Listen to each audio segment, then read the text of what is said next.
చక్కని సీతకి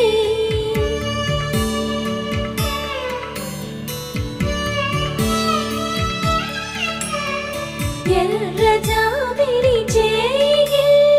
రాముడేడని అడుగుతుంటే